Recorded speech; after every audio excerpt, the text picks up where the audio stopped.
তবে আমরা কোরআন হাদিস ভালো বুঝি। আমি আব্দুর রাজ্জাক বিন ইউসুফ অহংকারও করিনি, গৌরবও করিনি। আমি 32 বছর থেকে বক্তব্য দিচ্ছি। আমি 34 বছর থেকে শিক্ষকতা করি, বুখারী মুসলিম পড়াই।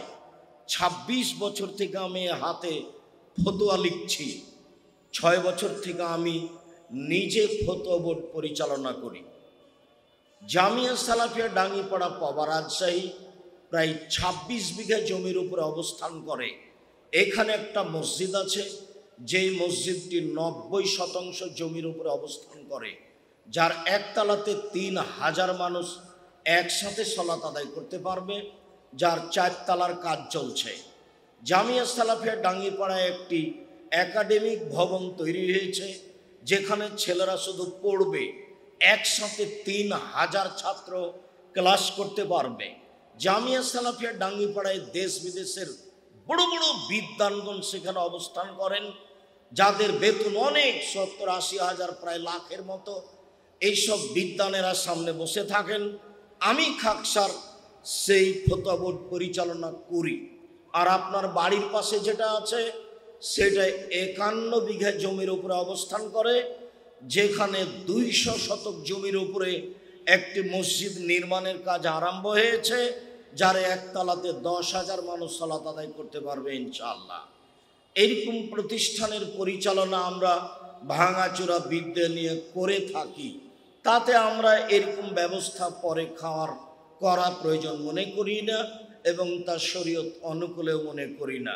মর্মে যারা দিন প্রচারের আশায় এরকম ব্যবস্থা করছেন, তাদের কাছে আমাদের একটা জোরালো পরামর্শ থাকছে। সম্মানিত দিনী ভাই বোন, বলছিলাম মানুষকে পরকালমুখী করার সবচেয়ে বড় মাধ্যম হলো জাহান্নাম জান্নাত। জাহান্নাম এবং জান্নাতের আলোচনা করে আল্লাহ তাআলা এখনই মানুষকে জাহান্নামে ও জান্নাতে দিতে চেয়েছেন, বিষয়টি তা নয়। জাহান্নাম এবং জান্নাতের আলোচনা করে মানুষকে পরকালমুখী করতে চেয়েছেন। সবচেয়ে কষ্টকর, ভয়াবহ থাকা ও খাওয়ার ব্যবস্থা হলো জাহান্নাম। সবচেয়ে উন্নত মানের ব্যতিক্রম থাকা খাওয়া ব্যবস্থা হলো জান্নাত। আব্দুল্লাহ ইবনে আব্বাস রাদিয়াল্লাহু তাআলা আনহু বলেন, রাসূল সাল্লাল্লাহু আলাইহি সাল্লাম বলেছেন, আল্লাহ তাআলা বলেন, আদম সন্তান শুনে রেখো, আদাতু লিবাদিয়াস সালিহিনা, আমি আমার ভালো বান্দা দাস দাসীর জন্য এমন উন্নত মানের থাকা খাওয়ার ব্যবস্থা জান্নাত তৈরি করে রেখেছি, মারা তাইনুন, চোখ কোনোদিন দেখেনি, আমা সামিয়াত উযনুন, কান কোনোদিন শোনেনি, আমা খাতারা বেকাল বেবসর, মানুষের অন্তর কোনোদিন শোনেনি।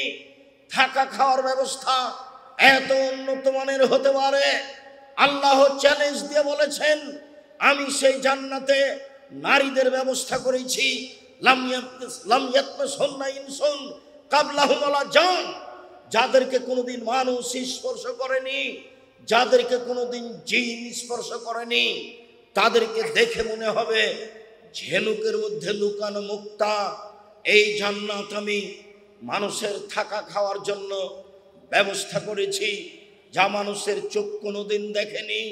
মানুষের চোখ দেখেছে আগ্রার তাজমহল, মানুষের চোখ দেখেছে কলিকাতার ঝুলন্ত ব্রিজ, মানুষের চোখ দেখেছে ইরাকের ব্যাবিলনের ঘণ্টা, মানুষের চোখ দেখেছে ফ্যাক্স মেশিন, আরো কিছু দেখবে।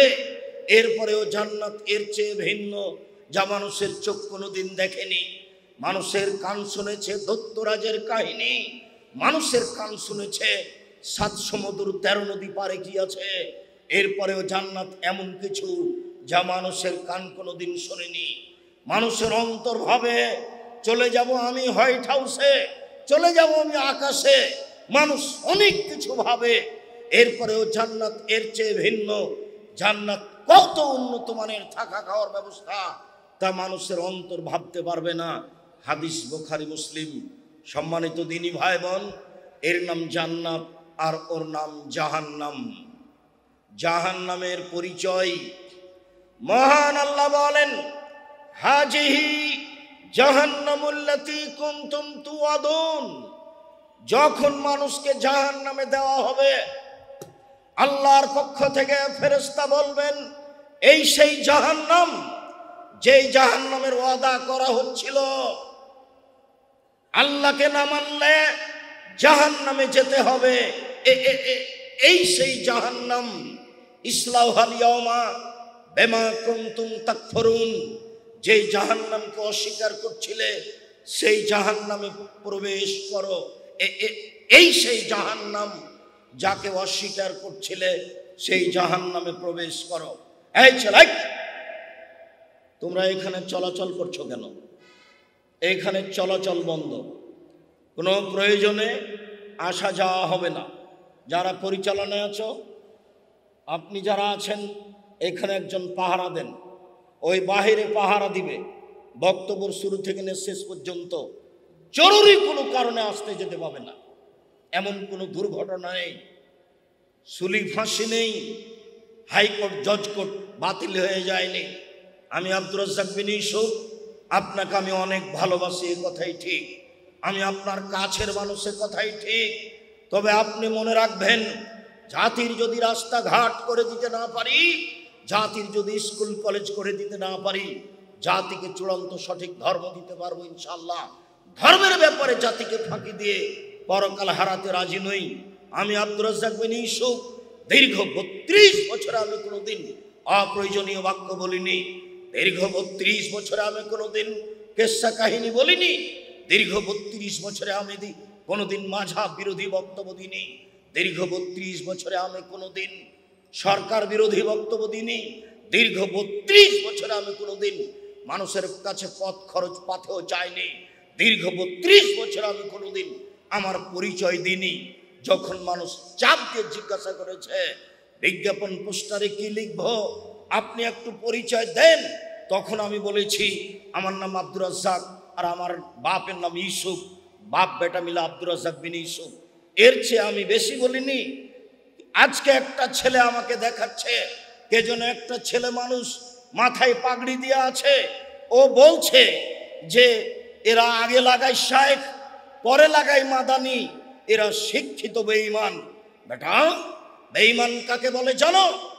তোমাকে চ্যালেঞ্জ করলাম, তোমার বাপকে চ্যালেঞ্জ করলাম, তোমার জাতিকে চ্যালেঞ্জ করলাম। দীর্ঘ 32 বছর আমি কোনোদিন কাউকে বলিনি আমি শায়েখ লিখো। মুনাফিক, তুমি চেনো, তুমি কোরআন হাদিস বুঝো। তোমার জাতিকে চ্যালেঞ্জ করলাম, বিগত 50 বছর চ্যালেঞ্জ করলাম। আব্দুর রাজ্জাক বিন ইউসুফ একদিন যে হাদিস বলেছে, সেই হাদিস তোমার বংশে, তোমার জাতি বিগত 50 বছরে কোনোদিন বলেছে কিনা তুমি প্রমাণের জন্য প্রস্তুত হও। আমি আব্দুর রাজ্জাক বিন ইউসুফ। তুমি শিক্ষিত বেঈমান বলো মানে? মুনাফিক, তুমি শিক্ষিত বেঈমান বলো মানে? কে তুমি? দুনিয়াতে মুনাফিক হয়ে বেঁচে থাকার তোমার কি প্রয়োজন? আমি আব্দুর রাজ্জাক বিন ইউসুফ 32 বছর আমি কোনোদিন আমার পরিচয় দিইনি। কোন মায়ের বেটা যদি প্রমাণ করতে পারে আব্দুর রাজ্জাক বিন ইউসুফ একদিন বলেছেন যে শায়েখ লিখেন, আমি জিন্দেগি তার জাতির সামনে কোনোদিন যাব না।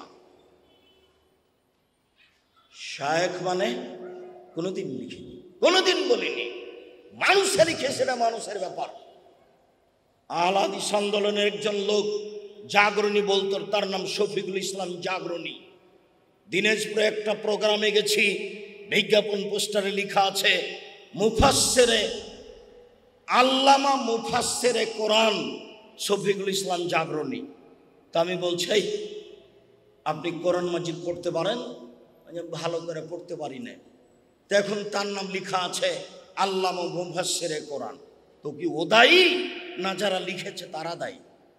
তুমি এই কথা বললে মানে তোমাকে চ্যালেঞ্জ করলাম, তোমার বাপকে চ্যালেঞ্জ করলাম, তোমার বংশকে চ্যালেঞ্জ করলাম, তোমার জাতিকে চ্যালেঞ্জ করলাম। আমি আব্দুর রাজ্জাক বিন ইউসুফ 32 বছরে কোনোদিন অপ্রয়োজনীয় বাক্য বলিনি। মহান আল্লাহ বলেন, আল্লাহ সালুল জাহিন কুনতুম বিহি তুকাজ্জিবুন, জাহান্নামে প্রবেশ করো। এই সেই জাহান্নাম যাকে তুমি অস্বীকার করছিলে, যার কোনোদিন দাম দেওনি, এটাই জাহান্নাম। ইন্না জাহান্নামা কানাত মিরসাদা, নিশ্চয় জাহান্নাম মানুষকে ধরার জন্য ওঁত পেতে বসে আছে। লিত্তাগিনা মাআবা, স্বৈরাচারী, স্বেচ্ছাচারী, বদমেজাজি, অহংকারী থাকার জায়গা জাহান্নাম। লাবিসিনা ফিহা আকাবা, তারা সেখানে যুগ যুগ ধরে থাকবে। তারা সেখানে কোনোদিন ঠান্ডা শীতল পানি পান করবে না। তাদের জন্য রয়েছে জ্বলন্ত উত্তপ্ত গরম পানি এবং রক্তপুজ মিশ্রিত জ্বলন্ত উত্তপ্ত পানি রয়েছে। আল্লাহ তাআলা জাহান্নামের পরিচয় দিতে গিয়ে এইভাবে বলেন, আল্লাহ তাআলা বলেন, উজুহু ইয়াওমাইদিন খাশিয়া, সেই দিন বিচার মাঠে কতগুলি মুখমণ্ডল মানুষ হবে ভীত সন্ত্রস্ত। আমেলাতুন নাসিবা, তারা ক্লান্ত পরিশ্রান্ত হবে। তাসলা নারান হামিয়া, তারা জ্বলন্ত উত্তপ্ত আগুনে প্রবেশ করবে। তুসকা মিন আইনিন আনিয়া, তাদেরকে জ্বলন্ত উত্তপ্ত ফুটন্ত ঝর্ণা থেকে পানি পান করতে দেওয়া হবে।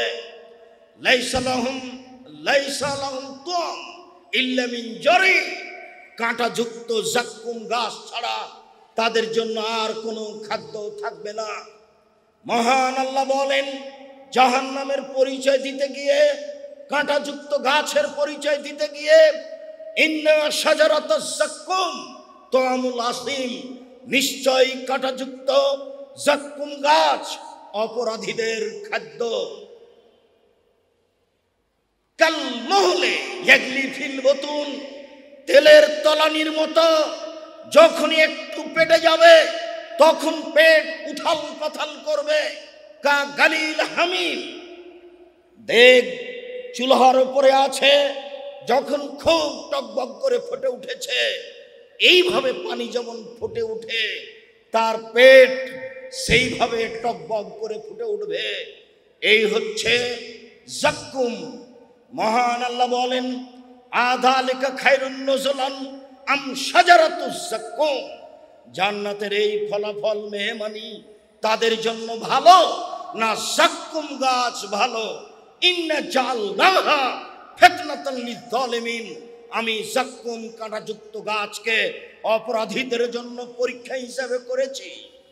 মহান আল্লাহ বলেন, ইন্নাহা, নিশ্চয় এই জাক্কুম গাছ জন্ম নেই ফি আসলিল জাহিম, জাহান্নামের নিচে হতে, আগুনের মধ্য হতে জাহান্নামের গাছ জন্ম নিয়ে, জাক্কুম গাছ জন্ম নিয়ে বড় হয়।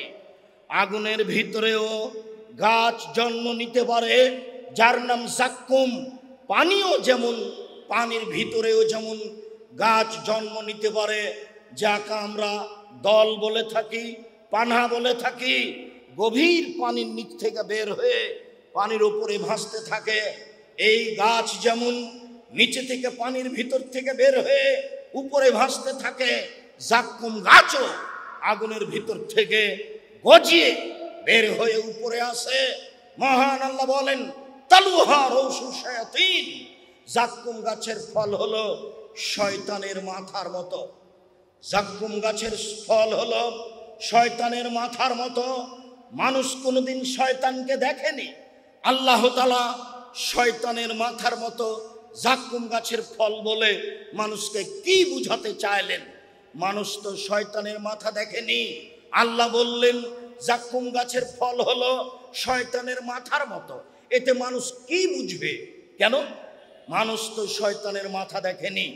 তখন আবুল আলা মওদুদি রাহিমাহুল্লাহ বলছেন, পৃথিবীর মানুষ শুনে রেখো, এর মানে হলো এই, মানুষ যেমন রূপক কথা বলে আল্লাহ তেমন রূপক কথা বলেন। মানুষ যেমন রূপক কথা বলে আল্লাহ তেমন রূপক কথা বলেন। মানুষ রূপক কথা বলে, মানুষ কি বলে? মানুষ বলে লোকটা এত ভালো, লোকটা এত সুন্দর, মনে হচ্ছে যেন ফেরেশতা।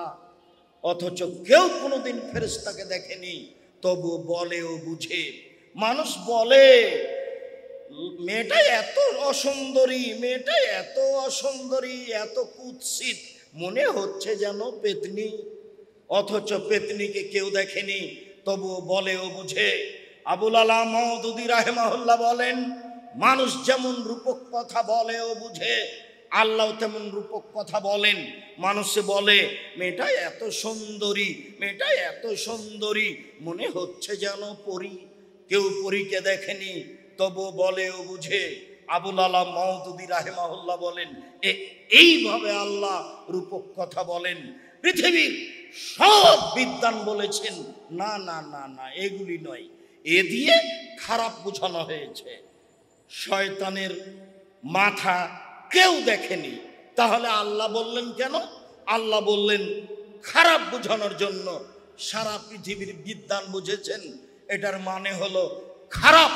আবুল আলা মওদুদী রাহিমাহুল্লাহ বুঝেছেন যে মানুষ যেমন রূপক কথা বলে ও বুঝে, আল্লাহ তেমন রূপক কথা বলেন ও বুঝেন।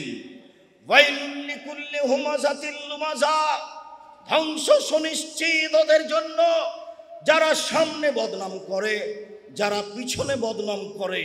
জীবনের জন্য ভুলে যান, কোনোদিন মানুষের পিছনে লাগবেন না, মানুষের বদনাম করার প্রয়োজন নেই।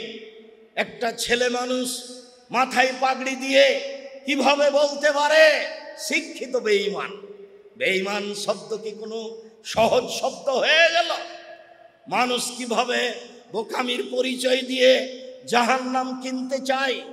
মানুষের পিছনে পড়বেন না, ধ্বংস সুনিশ্চিত ওর জন্য যে সামনে বদনাম করে, যে পিছনে বদনাম করে। আল্লাযী জামা মালাউ ওয়া'আদ্দাদা, যারা টাকা পয়সা সংগ্রহ করে গুনে গুনে রাখে, ইহসাবান্না মালাহু আখলাদা, মনে করে তার সম্পদ চিরদিন থাকবে। কাল্লা, কখনো নহে, অসম্ভব হতে পারে না। লাইম বাজান্না ফিল হোতামা, তাকে চূর্ণ বিচূর্ণকারী হোতামা নামক জাহান্নামে নিক্ষেপ করা হবে। আমাদরা কামাল হোতামা, মুহাম্মদ সাল্লাল্লাহু আলাইহি সাল্লাম আপনি কি বলতে পারেন চূর্ণ বিচূর্ণকারী হোতামা নামক জাহান্নাম কি? মুহাম্মদ সাল্লাল্লাহু আলাইহি সাল্লাম আপনি কি বলতে পারেন চূর্ণ বিচূর্ণকারী হোতামা নামক জাহান্নামটি কি? আমি বলি নারুল্লাহিল মুকাদা, তা হচ্ছে জ্বলন্ত উত্তপ্ত আগুন। জাহান্নাম বলতে জ্বলন্ত উত্তপ্ত আগুনকে বলা হয়। মহান আল্লাহ বলেন, ফাম্মা মান খাফফাত মাওয়াজিনুহু, বিচার মাঠে যার নেকির পাল্লা হালকা হবে, পাপের পাল্লা ভারী হবে, তার থাকার জায়গা হবে অতীব গভীর গহ্বর হাবিয়া। আমাদরাকা মা হিয়া, মুহাম্মদ সাল্লাল্লাহু আলাইহি সাল্লাম আপনি কি বলতে পারেন গভীর গহ্বর হাবিয়া নামক জাহান্নামটি কি? আপনার কি জানা আছে হাবিয়া নামক জাহান্নামের পরিচয়? আমি বলি নারুন হামিয়া, তা হচ্ছে জ্বলন্ত উত্তপ্ত আগুন। জাহান্নাম বলতে জ্বলন্ত উত্তপ্ত আগুনকে বোঝানো হয়। মহান আল্লাহ বলেন, সাউসলিহি সাকার, অচিরে আমি তাকে সাকার নামক জাহান্নামে নিক্ষেপ করব। আমাদরাকা মা সাকার, মুহাম্মদ সাল্লাল্লাহু আলাইহি সাল্লাম আপনি কি বলতে পারেন সাকার নামক জাহান্নাম কি? সাকার নামক জাহান্নামের পরিচয় আপনার কি জানা আছে? আমি বলি লা তুবকি ওয়ালা তাজার, সাকার এমন একটি জাহান্নাম যে মানুষকে ছাড়বেও না, যে মানুষকে মারবেও না, যে মানুষকে ছাড়বেও না, যে মানুষকে মারবেও না, এর নাম সাকার জাহান্নাম। এইটা আল্লাহ অন্য জায়গাতে বলেছেন লা ইয়ামুতু ফিহা ওয়ালা ইয়াহিয়া, মানুষ জাহান্নামে মরবেও না, মানুষ জাহান্নামে বাঁচবেও না, মানুষ জাহান্নামে মরবেও না, মানুষ জাহান্নামে বাঁচবেও না। এই কথাটা আল্লাহ অন্য জায়গাতে বলছেন ওয়ায়াতিহিল মাউতু মিন কুল্লি মাকানিন ওয়া মা হুয়া বিমাইয়্যিত,